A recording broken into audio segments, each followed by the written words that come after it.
আমটাকে ধুয়ে পরিষ্কার করে শুকিয়ে রেখেছি। কেটেছি,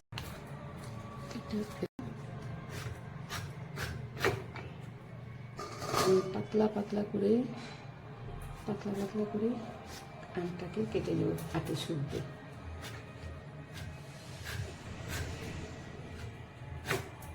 এরকম পাতলা পাতলা দিয়ে দিলাম। প্রথমে আগে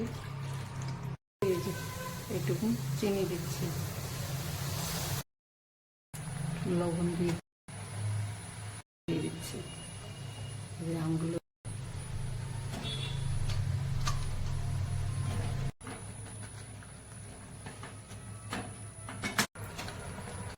দিয়ে দিচ্ছি অল্প।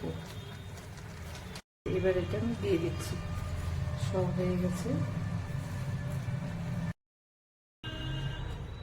আচারটা হয়ে গেছে, আমাদের নামিয়ে দিচ্ছি।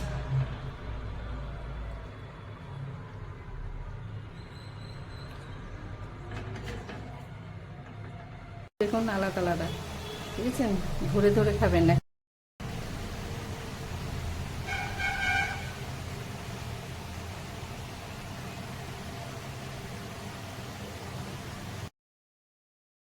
দেখুন আমগুলো কত সুন্দর। এবার আমগুলোকে পিস পিস করে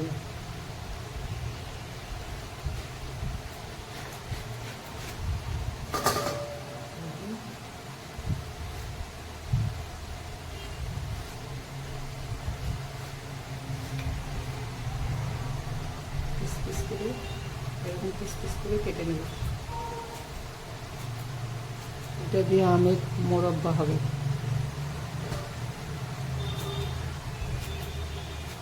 এটা অল্প জল দেব, তারপরে এই যে এইটুকু চিনি দিচ্ছি। এই যে দারচিনি, এলাচটা একটু ফাটিয়ে দেবো, একটু এলাচটাকে একটু থেতো করে দিলাম। আমি এবার কেটে রাখা আমগুলো এর মধ্যে দিয়ে দিচ্ছি।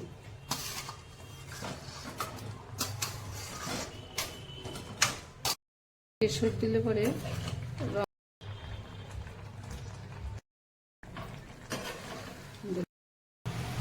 দেখুন কত সুন্দর হয়েছে, কাচের মতন।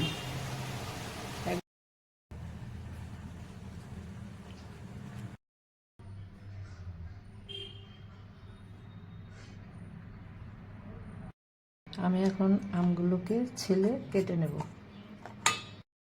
আমগুলো ছোলা হয়ে গেছে, এবার আমি চাকু দিয়ে এরকম করে কেটে নেব।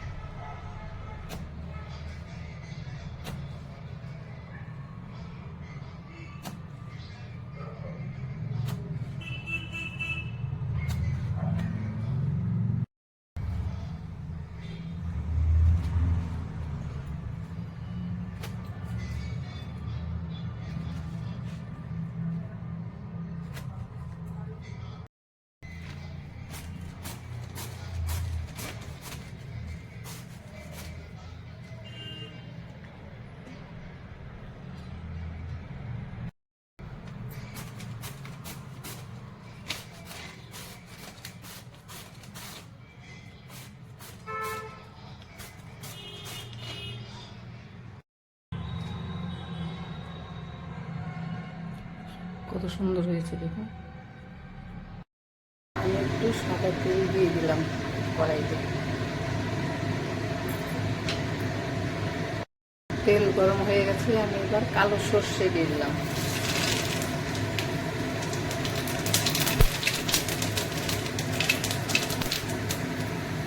একটু হলুদ দিয়ে দিচ্ছি।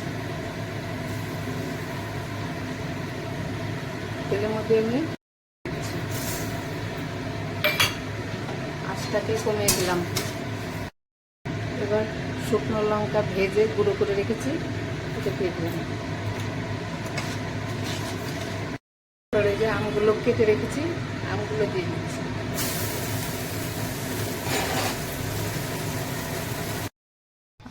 একটু বিট লবণ দিয়ে দিচ্ছি,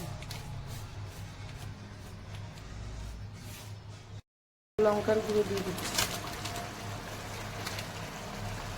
এর মধ্যে একটু সাদা ভিনেগার বা সিরকা দিয়ে দিলাম 2 চামচের মতন। এই ভিনেগারটা দিলে পরে আচার নষ্ট হবে না, অনেক দিন লাস্টিং করবে। এখানে আছে মৌরি, জোয়ান, মেথি, কালো জিরে, অল্প কালো জিরে গুঁড়ো ভেজে গুঁড়ো করেছি। এটা আচারের মশলা, এটা দারুণ সেন্ট হয়।